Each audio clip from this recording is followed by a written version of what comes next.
Di sebalik wajah tenang dan senyuman yang mempersona, tersembunyi dua jiwa wanita yang berbeza tujuan namun dipertemukan oleh lelaki yang sama.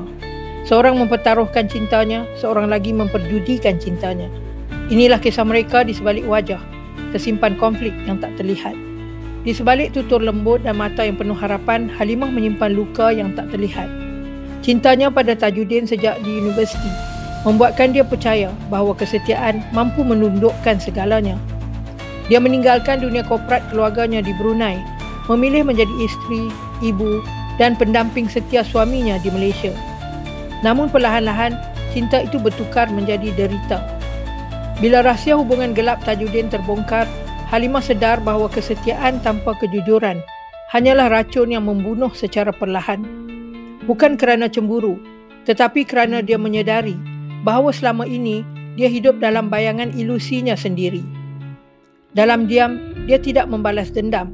Sebaliknya, dia merancang satu bentuk perlindungan. Bersama abangnya pengiram mukhris, dia menggunakan undang-undang untuk memastikan segala warisan dan empayar yang dibina akan jatuh ke tangan hanya seorang, anaknya Zack.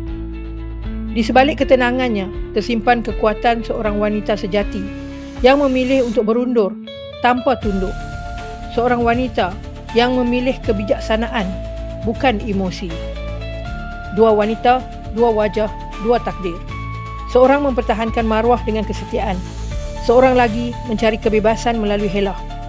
Kesetiaan seorang isteri dipersiakan. Janji manis wanita misteri dipuja.